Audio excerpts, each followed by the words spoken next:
Well, greetings, everyone, and welcome to a very special online event today. It's called Rewire for Resilience through Vagal toning and embodied spirituality.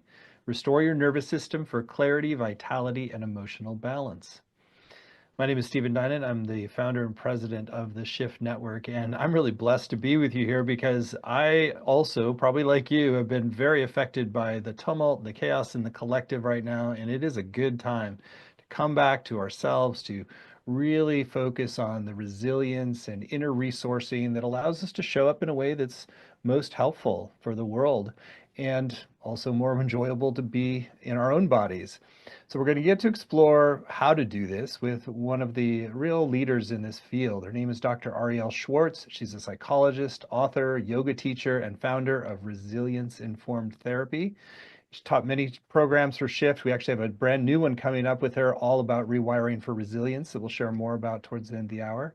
And she just always gets rave reviews. People just love being with her. And so this is a perfect time, really, Arielle, for you to come join us and share some of your wisdom about how to really optimize ourselves for tumultuous times here. So thank you, Arielle, for joining us. Thank you, Stephen. It is really such a joy to be back here with you. Great. Well, let's begin our time together with a little bit about your journey of what brought you to this work of vagal toning, embodied spirituality, this fusion of trauma-informed therapy and really optimizing our nervous system for resilience. Yeah. So I came into this work not really having the science behind what is somatic psychology, what is embodied spirituality, what is vagal toning, what is polyvagal theory. I came into this work initially because my own experiences of yoga, of moving my body, of being in nature simply helped me feel better. And because I grew up with my own childhood trauma, because I experienced a lot of anxiety, certainly in my late teens, early 20s, I was looking for ways that I could find a sense of relief. And I was in therapy, and I also began to go to take yoga classes and movement classes. And the thing that I was discovering is that when I was finding ways to be in my own embodied experience, the anxiety would settle. My mind would be more quiet. I would sleep better at night. I digested my food better, right? Like all of the markers that let us know I'm doing okay inside. And so, because of those experiences, I started to get really hungry to know more, really curious to understand what is this body-mind connection. And I went several directions to discover more. One is that I went in 1996 and trained to become a yoga teacher. I did my certification at Kripalu in Massachusetts, and I've been a yoga teacher now for almost 30 years. I also, that same year, started to study somatic psychology, got my master's degree in body-centered psychotherapy, and then later went on to get a doctorate that I really could focus in my dissertation research and my research there on what is the mind-body connection and why is the body so important to creating balance in mind, emotional balance, and balance in our physical health. And one of the key elements to that balance is the discovery of the vagus nerve as such a key mind-body connector. And over the last 20 years or so, I have just continued to deepen that curiosity and to learn more about how we can tap into the healing power of the vagus nerve to optimize our well-being. Things that yoga and the movement practices and the breathing practices I was already doing were actually maximizing on. And now I can fine tune and really refine those skills to better understand how this works, why this works, and how we can teach other people and practice together the tools that help us come into that physiological marker of resilience, which is vagal tone. Hmm. Well, it's it's amazing that you have all these threads of practice that weaving together to really serve us in this moment because it's really perfect for addressing what's happening collectively. And maybe just to speak on the psychological level. So what I've noticed is a lot of people have a lot of older traumas and stressors coming to the surface as a result of some of the collective chaos. And so maybe you can share a little bit about how stress and trauma are stored in our body and how we can kind of start to rewire that. Yeah. I love that you're naming the current experience in our world. It's certainly showing up on a regular basis in my work with individuals, in my work with leading groups. And I think that one of the challenges is that there's a whole lot of chaos that is in some way purposefully around us. It's meant to kind of throw us out of our center. And we absolutely need to find the tools that help us come back into a sense of, I know who I am, I know what I am, I know what my values are, I know what I stand for. Because when we can align ourselves with that mentally, emotionally, we can differentiate from all of that's coming towards us and all of the threats that we're being exposed to literally on a daily basis. Our brains are wired to protect us, and we're going to scan our environment, our social media, the news, the people around us for cues of threat. And because our nervous systems function quite automatically, we're going to basically be brought into, how do I protect myself? How do I defend myself from those potential threats out there? And we have to actually actively turn toward the cues that let us know when we're safe, when we're connected to each other, to counterbalance those that kind of infringement upon our nervous systems that's happening on that regular basis. It doesn't mean that those threats out there completely go away, right? We need to stay realistic. But what we do know is that when we can come into a greater sense of ease, connection, balance, full breath within ourselves, we can then better respond to what's coming towards us, to what's out there, without joining in the in more of the dysregulation that surrounds us. Hmm. That makes a lot of sense. And so circling back with the vagal toning component of this, why is the vagus nerve so important to that re-regulation? Yeah. So the vagus nerve has several functions in being this mind-body superhighway of connection. And one of those functions, if we think about the way that the vagus nerve comes up into our face, our ears, our throat, our eyes, is that the vagus nerve is very much a social nervous system. It helps us attune to the people around us, both attuning to whether there's danger out there, but also attuning to those cues that let us know that we're connected to each other, that there's a source of nourishment or safety or resource that occurs within our community spaces. It's one of the things that I love about being here with the Shift Network and teaching courses is that there is such a depth of community that gets to be developed here. And, we can talk more about that a little later on.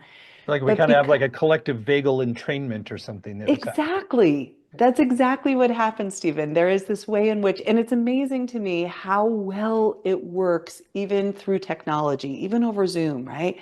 That we have a way of dropping in and feeling this depth of safety and connection with each other. And when we can practice the tools that help regulate our vagus nerve, and I want to speak about those, but when we can practice those in community, the benefits are exponentially amplified because I'm now receiving the cues from the people around me, the warm smile, the voice tone, the body language that goes, oh, this is a safe space in time, in community, when sure, there's not a lot of those maybe happening out there, but I know that every week I can tap into this community and I have a predictability around that.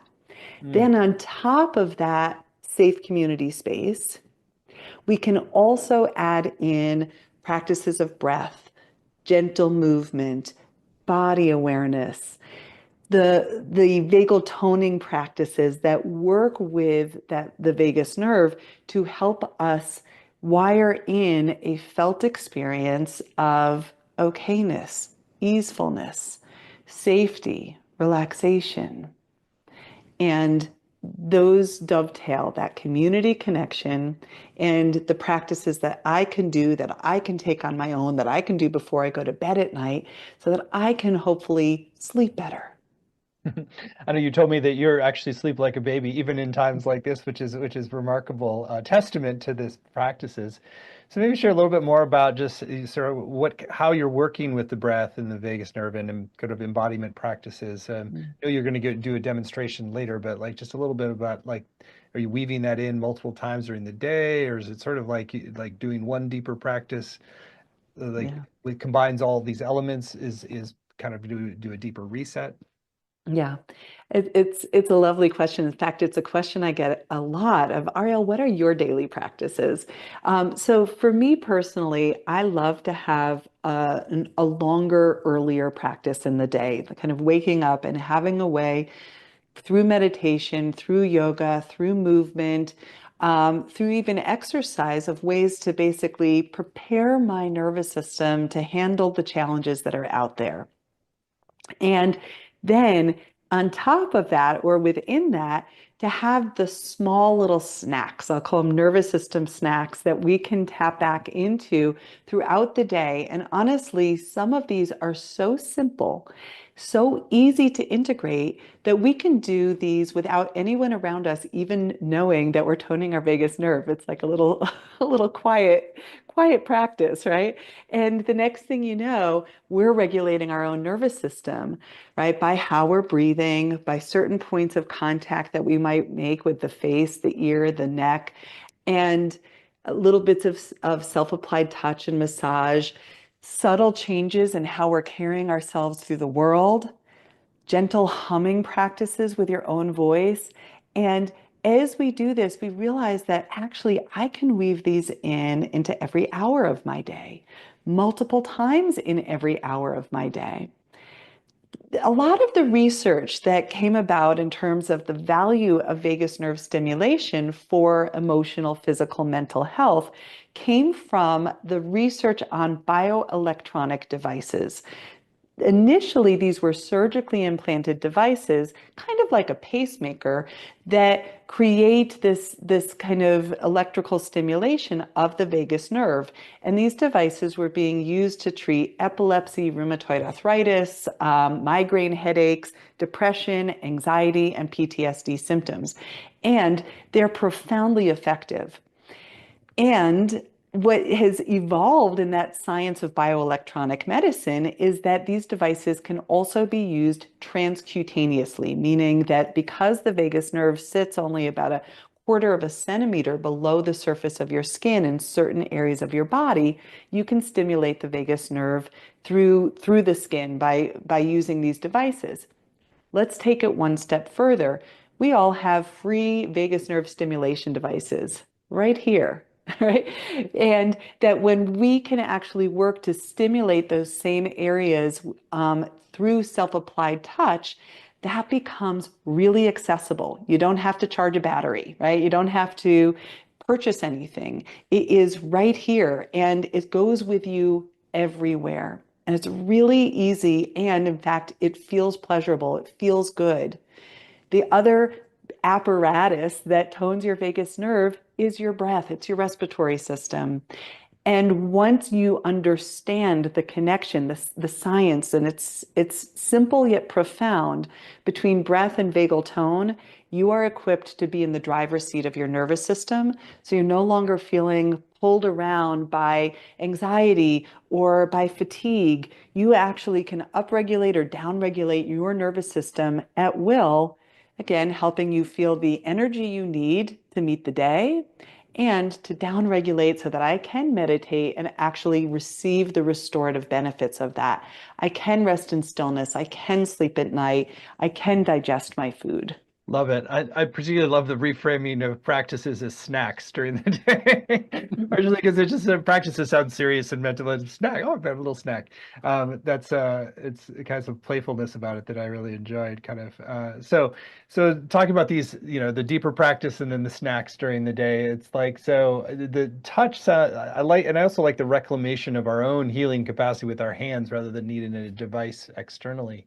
So, how precise do you have to be with some of the touch elements, in terms of like really toning the vagus nerve and kind of doing it right, or is it more about just the core principle of sort of, you know, being kind to your body and touching your body in a good way? Or is there kind of a pretty precise sequence of things that works better? That's a great question. I would say there's a little bit of both in here. First of all, it's really helpful to know the science of where the vagus nerve is closer to the surface of your skin so that you can get some of that precision in and maximize the benefits of the practices. And there is a way in which we get to be pretty flexible with, for example, the order of the practices, or recognizing that not every practice is going to be right for every person, for every body, right? So that, for example, I'm going to show a range of practices, some of which can be done standing, seated, and some on a yoga mat. And some people might say, well, the ones on the mat, that doesn't work for me. Great. You can do these sitting in a chair. You can do the ones that feel right. Or for some people, focusing on the breath brings up a little bit of anxiety or discomfort. So find the ones that work for you. And in terms of cultivating your own, I often refer to this as a resilience recipe, but like your own practice, what I love to do is offer a wide array of practices and tools, and then let your body guide you by feeling into what actually cultivates that deep restorative experience or that felt sense of safety, or wow, this one really downregulated my nervous system. This one helped me feel really energized. So you're going to, in a sense, be engaged in the phenomenological, fancy word, self-study of your own experience. And you get to be the expert of your own nervous system. That's what I want to empower everyone to know, that that's possible for you. Mm. So when you're focusing on that tailoring of the recipe, and downregulating your nervous system, what are the signs of it working? I mean, it sounds like we should just know, but like maybe it's good to presence, like what are the actual signs that our nervous system is downregulating as a result of the different recipe or snacks that we're adding? Yeah, lovely question. There's actually some measures, and I like to lean on a little bit of the research and science in what I teach. And there's some measures that help us actually fine tune our awareness to let us know when we're in states of threat or dysregulation. There's a measure that basically helps us track some subtle cues within our bodies, because what's tricky about it, and I'm going to answer your question of how do we know it's working, but sometimes we actually have to know, how do we know that we're feeling that we're in dysregulation? How do we know Mhm. when we're not Yeah, it's in really the both optimal sides. zone? Right. And so, one of those ways is to actually track some of the subtle cues like dry mouth, or tension that sometimes kind of runs underneath our conscious awareness of, I didn't realize how tight my jaw was. I didn't realize how tight my shoulders were.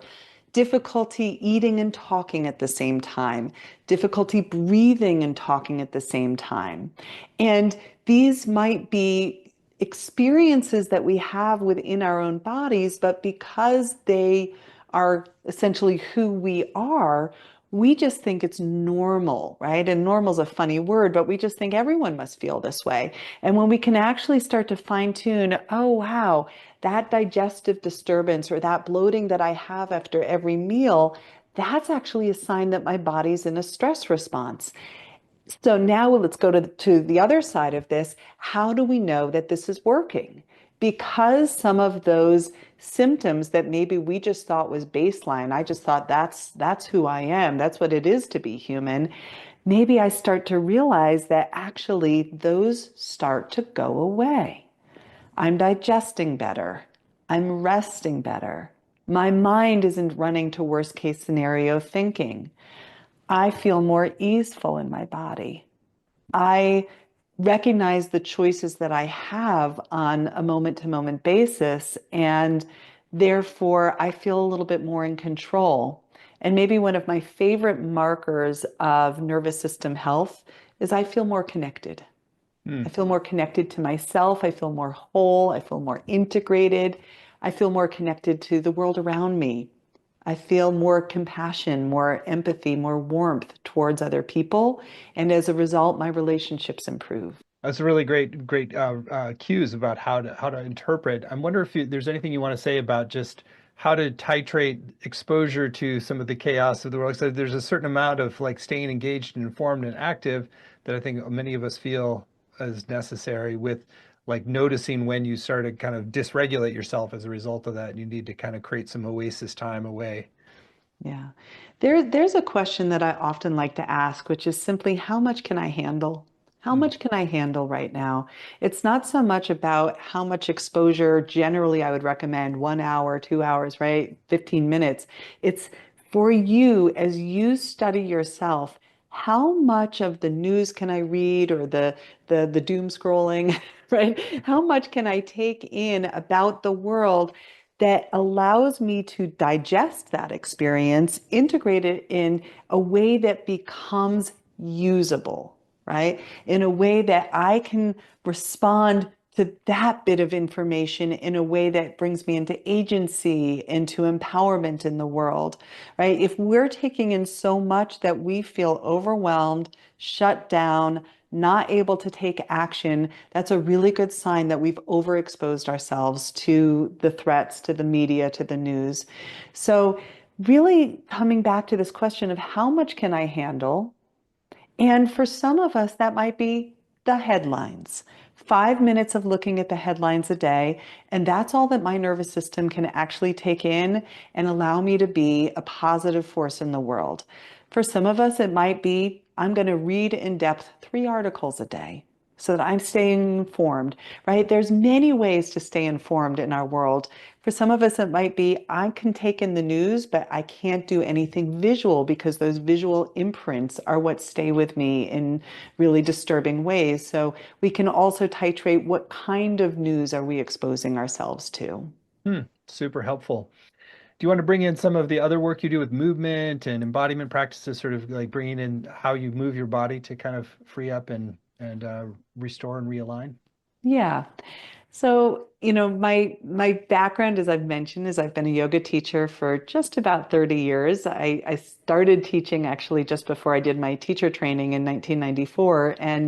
Um, and but yoga is a very broad umbrella, and it doesn't mean that you have to be a yoga practitioner to benefit from some of the practices that live within the yogic system. And I've also partnered this with somatic movement practices and embodiment practices as a body-centered psychotherapist. Maybe one of the kind of core principles that I would speak about with this is that the challenging life events, whether they began in childhood, whether they began later in life, or whether they are occurring right here and now in our current world, our stresses, our traumas, they accumulate within us as what we would call a kind of somatic armoring. That somatic armoring leads us to restrict perhaps how we're breathing, cause kind of adhesions in the fascia or the connective tissue in the body around the psoas muscles that tighten around our diaphragm, our breathing apparatus, and the intercostals. Maybe we feel a catch in the throat where we feel like we don't have our voice.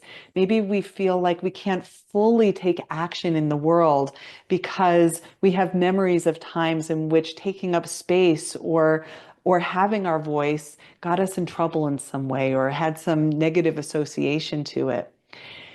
So as we reclaim a healing relationship to the body, we kind of hold two experiences at once. One is that we want to really turn towards how has how have those events of our lives shaped us? How is our body kind of quote unquote keeping the score or bearing the burden of the adversities that we have experienced? And how do we bring in compassionate awareness to begin to unwind that? And then the second part of this is how do we create new positive resourced experiences in our bodies here and now to be this counterbalance, to offer us like, oh, wow, I didn't know I could feel that much freedom in my breath, in my body. We hear a lot about breath work in the world right now, and I'll just name right here that the approach that I take to working with the breath is not something that is super extreme for my purposes, right? I don't think we have to go into extreme altered states with, 50-minute breath practices that take us into some psychedelic like experience. The way that I love to work with breath is really subtle and it's really gentle. And it's an unwinding practice of catching that somatic armoring that might be restricting our breath or shaping our bodies and beginning to experiment with what does it feel like to open ourselves up to the world. And sometimes that feels a little frightening, right? If we've protected ourselves for so long, to open up and to feel that free, we need to actually pace our way into those positive emotions just as much as we need to pace our way towards working with the challenge. I'd love to offer a bit of an experience here. How Let's does do that that. It's sound? perfect timing, I would say. Yeah. Yeah, yeah, beautiful. So one of the other ways that I'd like to kind of name, and I'm going to slide myself back just a little bit more here, what that I'd like to name around the body, mind, emotions connection is the way that life events literally shape our bodies, right? When we have experienced an ongoing barrage, whether it's in the last 5 years or whether it's in a relationship to the last 50 years, it can lead us to not only carry that somatic armoring, but literally shape ourselves in ways that we feel kind of burdened, heavy. We start to curl our shoulders forward, perhaps, or maybe we feel just a little bit more collapsed. Maybe our gaze falls downward. One of the problematic aspects of that downward gaze are things that many of us walk around with, our cell phones, right? And the next thing you know, we're doing this, we're scrolling, we're typing, and we get into these inefficient postures that we can call the forward head position or the FHP. And what begins to happen is that we are restricting the blood flow that goes to the vagus nerve and the brainstem when we're in inefficient postures. And as many of us might sense, when we're in a posture like this, or maybe in a braced posture, vigilant, tracking our surroundings, where's the next threat going to come from? Both of those have an emotional correspondent to them, right? And you might even take it on in your own body, right? Just notice what happens as you take this shape, gazing down, a little more collapsed, low muscular tone, loss of core, or this shape, braced, allowing yourself to kind of look around, wonder, when is the next hard thing going to happen? You might notice, and you can let that go for a moment, but you might notice in your own body which of those shapes feel familiar. In what ways might you have a habitual posture that you engage with that carries you through the world? So in the healing work of body-centered or embodied psychology, we often talk about the top down and the bottom up, right? We can change what we think to change how we feel, but we can also change how we're feeling in our bodies to change our thought patterns and our emotions. So one of those change practices from the bottom up is to work with your posture. So try this on with me if you'd like, which is a practice to help you connect to your wisest self, your here and now. Sometimes we call it the higher self or just simply self with a capital S, right? But this is a way to really fine tune through the body that access to that wisest self. And what I'll invite you to start with is to fine-tune your posture in such a way that it's not collapsed and it's not braced, but it's somewhere in the middle. Somewhere in the middle, some shape that allows you to find a long spine, space in the back of your neck. You could even imagine as if there was a little bit of a string lifting up from the center, from the crown of your head, just inviting your head to float at the top of your spine, allowing yourself to have enough support for your posture that it doesn't feel quite so effortful, but that there is a lengthening. You can even imagine space between all the vertebrae of your back so that you can feel more room for you to be here. You might not only sense that vertical lengthening of your spine, but also a broadening side to side. You can even use your hands here along the sides of your body just to help sense that your rib cage is freed up to move with your breath. One of the ways that we can do this is to just allow yourself to exhale and let the ribs come toward each other just a little bit. And to inhale and see if you can kind of let your hands and your side bodies expand a little longer, a little broader. And then find one more of those.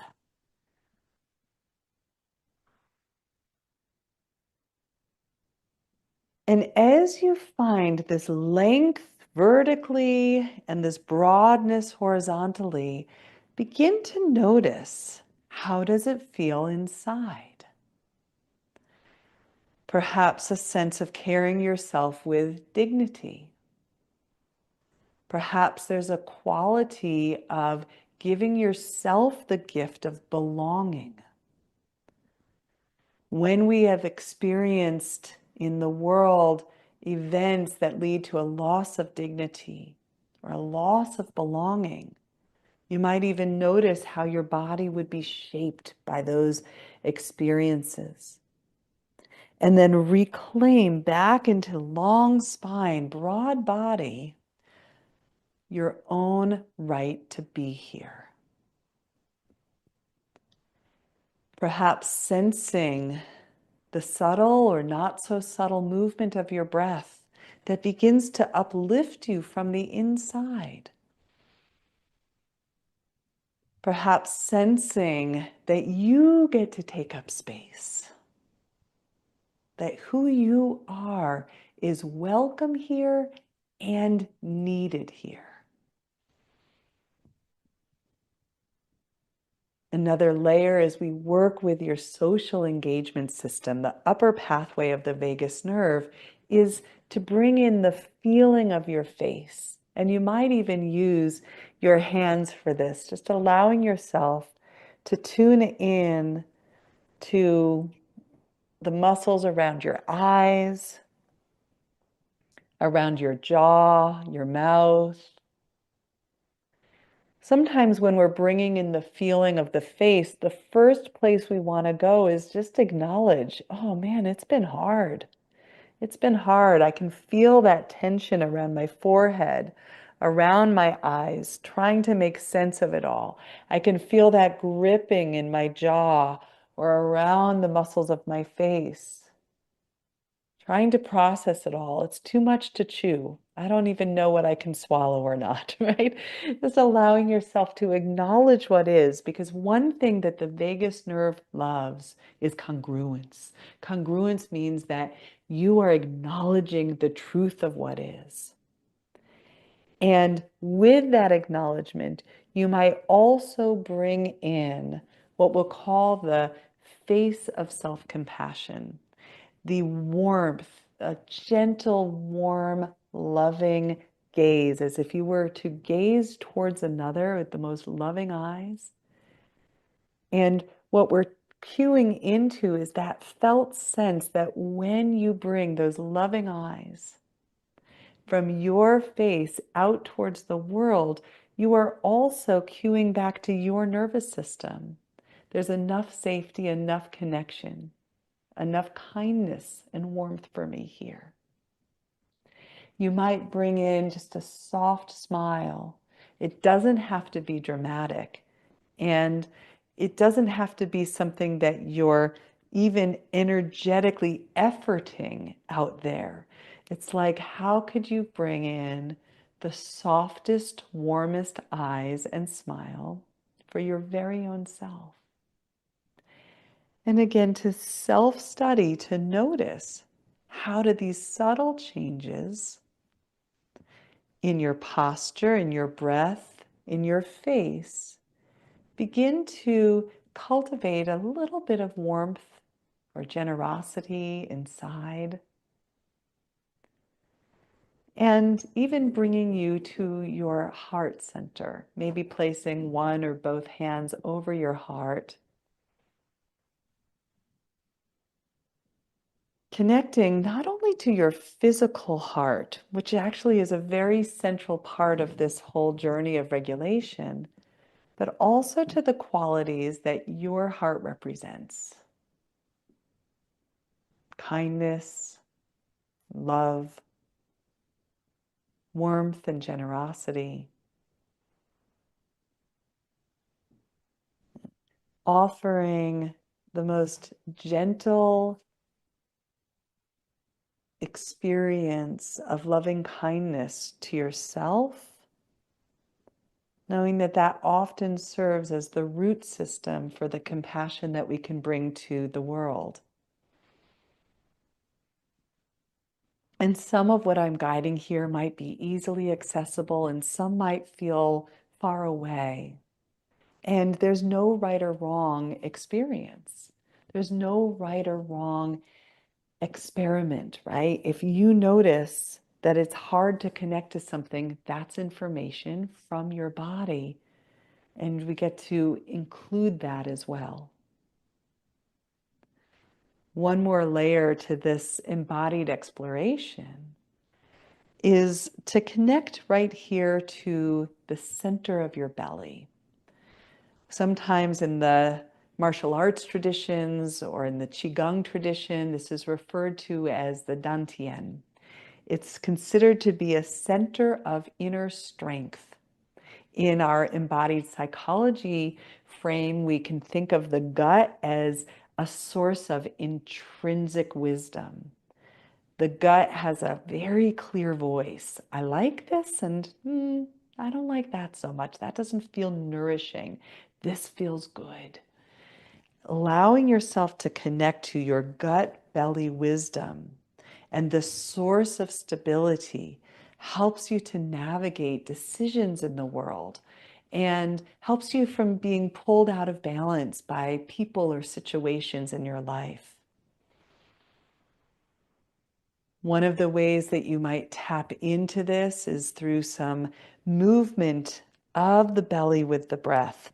It's like you can really breathe into and expand all of the tissue, the connective tissue, and the muscles that surround the digestive organs. And on the exhale, engage some of that musculature to draw your navel back towards your spine. So we really exaggerate this movement of belly. Massaging your digestive organs and tapping into the source of that muscular engagement that helps you hold yourself upright, helps support that sense of dignity. It's not rigidity. It's enough of that core support that helps you hold yourself in a way that you can say, I'm here. I know I'm here. I spoke a little bit earlier about the imbalances that can happen in the neck and working with finding that long spine, the head floating at the top of the spine. The other imbalance that tends to happen in our spine is in our pelvis. our tail gets kind of tucked under with that collapsed position, or maybe it's sent back in vigilance and tracking the world. And you might fine tune for a moment, just feel into some subtle movements of your spine here, subtle movements of the pelvis. Finding what we'll call a postural reset doesn't mean finding perfect posture. What we're playing with, and I'm going to slide a little bit further back in my space, but what we're playing with is the capacity to move between different postural shapes. So you might, at this stage, begin to find some gentle movement, tucking your pelvis, rounding your spine, and lengthening back up.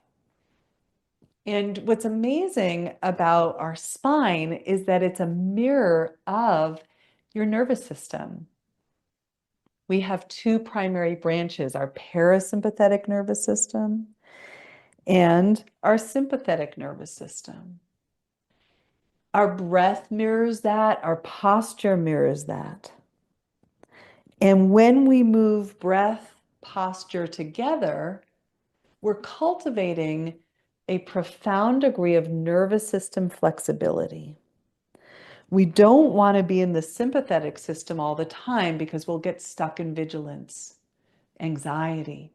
We don't want to be in the parasympathetic system all of the time because we'll feel collapsed and fatigued. But we want to be able to move between these nervous system states easily. So you can allow yourself to experiment on the inhale, lengthening, and on the exhalation, curling inward. Knowing that this simple movement that can be done in just 2 minutes a day is going to build some nervous system flexibility and help you not get stuck in inefficient states of posture, mind, breath, and nervous system. And what I love about the science of nervous system flexibility is it becomes a precursor for cognitive flexibility, psychological flexibility. When we move the nervous system in these very gentle ways with breath, posture, gentle movements, we are changing from the bottom up the ability to think about things in different ways, to have more flexibility of mind. And that's golden in our world right now. There's so much research that suggests that that psychological flexibility, the way to not be stuck in just one way of looking at a situation, is one of our strongest markers of resilience. So thank you for joining me in a gentle movement practice to enhance that in yourself, and hopefully it empowers you to bring some of that into your world, whether it's parenting, whether it's at work, whether it's for yourself. It helps, every little bit helps, right? So beautiful. What a wonderful set of practices. And I just was really struck by just the tenderness of like the way you're moving, talking, being with your body. It's just, there's so much sort of like the in our culture, it's about driving and pushing. And it's like there's this kind of gentle tenderness that really permeates everything that you're doing that I think is part of that signal of safety. You're not having to like push through something. Totally. I have this mantra, Stephen, that's basically less is more.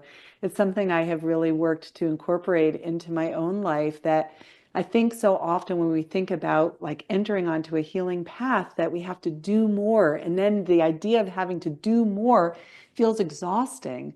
And Hmm. so the way that we can add in something so simple that can create really significant shifts, it's a game changer. It is a game changer. Well, I feel like just being in your presence, I mean, clearly you've embodied these practices, and it's good medicine to be with you in this way and to learn some of how you've evolved an understanding of how to work with our bodies and nervous systems in a way that's so life enhancing, even in tumultuous times. We don't have to be defined by the tumult. We can be an oasis of peace and well-being, even in that. So, what a great set of practices. I want to spend some time now talking about how people can go further, since I think there's just few people that I can think of who are better to study with right now than you. And there's a really great opportunity to do so live and create that kind of vagal entrainment we talked about earlier, where you have a community of people who are kind of regulating together and finding this deeper resilience and learning practices to come back to our bodies in a very nourishing way. So the course is called Rewire for Resilience through Vagal Toning and Embodied Spirituality for Lasting Transformation. Restore your nervous system, awaken your true nature, and cultivate clarity, vitality, and emotional balance. You can find it at the URL rewireforresilience.com. It's a 7-week program, and there's no prerequisites. It's really just if you feel called and you recognize that you've been agitated, you've been having trouble staying centered, grounded, feeling relaxed, open, being yourself. It's like this is a really good course for you. And if you work with other people, this is a really great set of practices to have in your toolkit for transformation. So, Arielle, I'd love for you to share about some of your intentions of what people will come away from the program with, and then we'll go through the modules, give a preview of what's coming in each. Yeah. My intentions is to really create an arc, start to finish, around how do we, through the practices of embodied psychology and vagal toning, really feel empowered in our own nervous system, in our own bodies, so that we can, in so many ways, navigate the world around us. I can't tell you how many people that I work with that are dealing with not only the chronic stress of everything we're speaking about in the collective, but also parenting your kids, navigating your own health crises, navigating healing from the traumas of the past.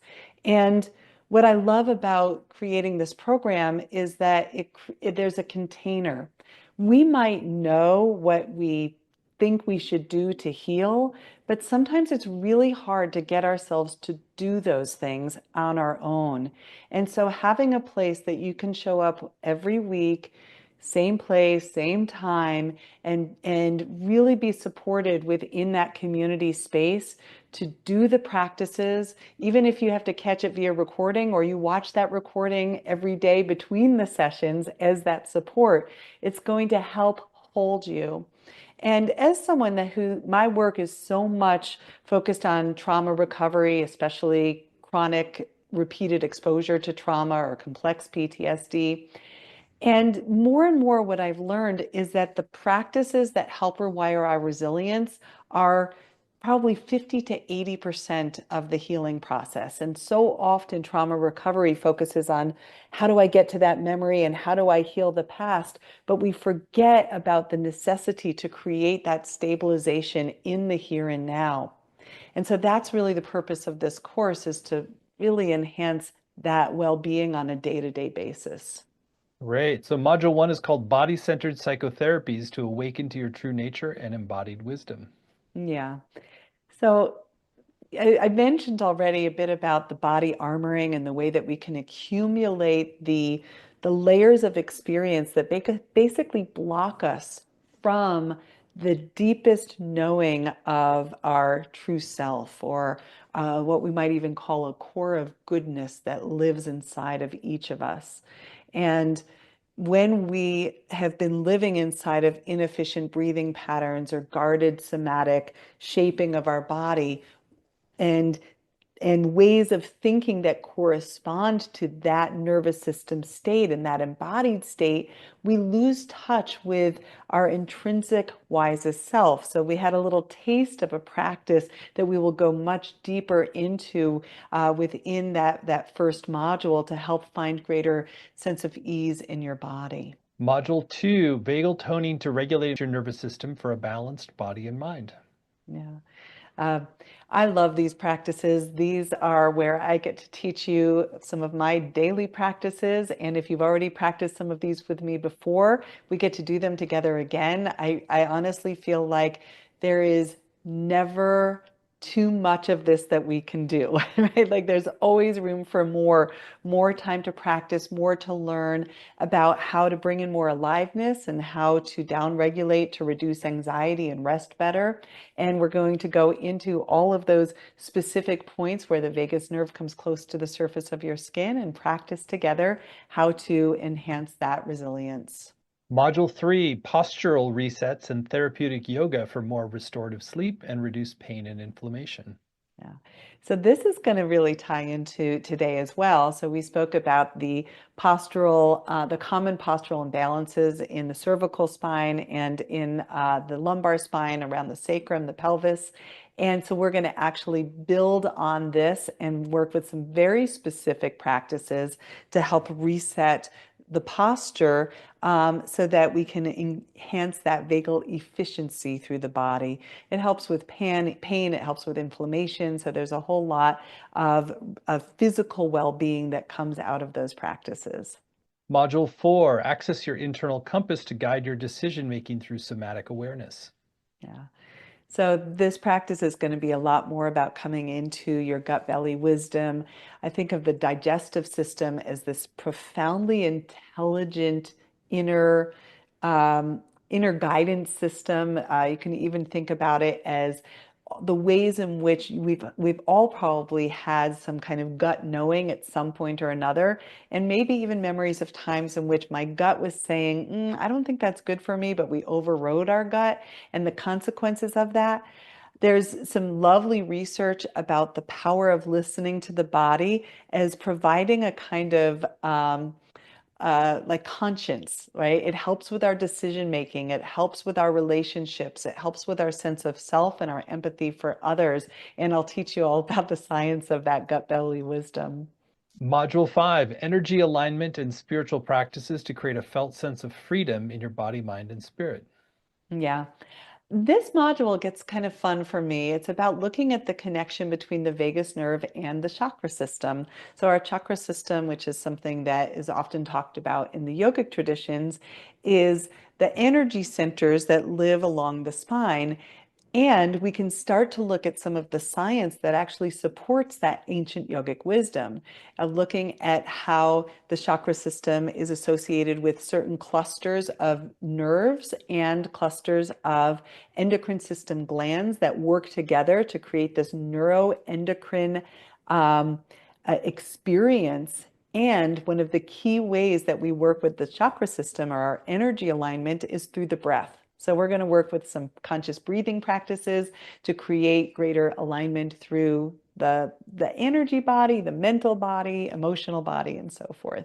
Module 6, release unwanted tension and defensive postures with polyvagal theory, the science of safety. Yeah. So we spoke a little bit earlier today about how our nervous systems are always working on our behalf to try and determine whether there's threats out there and then take us into certain defensive states. And for decades now, there has been this depth of understanding that part of what we need to heal is to access the deep wisdom of parasympathetic states. We call this our relaxation response or our rest and digest response. But what gets really tricky and why polyvagal theory is so valuable is that sometimes rather than going into rest, we get stuck in states of collapse and shut down. So this module is very much about fine-tuning when am I relaxing and when am I going into collapse or shutdown or withdrawal, which is much more of a trauma response. And to actually find the way to access deep restorative rest and to let your body heal itself. And finally, Module 7, create your action plan to bring resilience and alignment into your daily life. Uh, we've been speaking all along about many of the bottom-up practices, working with posture, working with breath, working with deep rest. And the final module brings it all together with what I'll call the integration phase, right? I think any deep change work requires an integration phase in which we really experiment with how do I bring this new sense of self out into the world? How do I how do I engage in this in a way that helps me feel empowered? The course is ending. How do I want to continue to take this with me? And one of my favorite ways of working with that is value-driven work. And we'll talk all about that, about accessing what we'll call human potential through mindset. Well, Arielle, clearly this is going to be an amazing program, and you're such a gifted teacher and so beloved by your students. I know this is going to be really good medicine and really healing for everybody who chooses to join you. Again, the whole program is laid out in detail at rewireforresilience.com, rewireforresilience.com. In addition to the 7 90-minute live sessions, which are a great opportunity to ask your questions live and also engage in this sort of deeper entrainment with other people who are regulating together and rewiring together. You'll also get recordings of every session, both video and audio, as well as word-for-word transcripts to work with, study, and highlight. There's weekly exercises and practices you can do at home. There's this Facebook community to deepen your sense of connection and community around this work, as well as small group time to connect with other participants.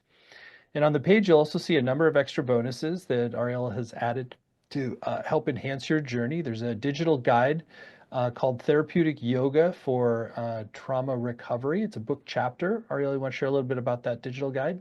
Yeah, I'm really happy to. It comes from one of my books, The Therapeutic Yoga for Trauma Recovery. And this book for me is very much a culmination of my journey as a yoga teacher for many, many years, and really bringing that together with the polyvagal theory and with trauma recovery.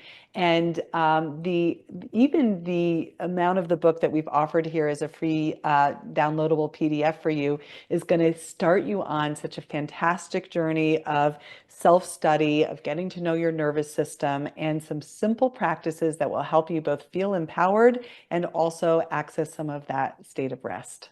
The great bonus. Then there's a second bonus that is a video teaching with Arielle called Fascia and the Vagus Nerve. You want to share a little bit more about that webinar?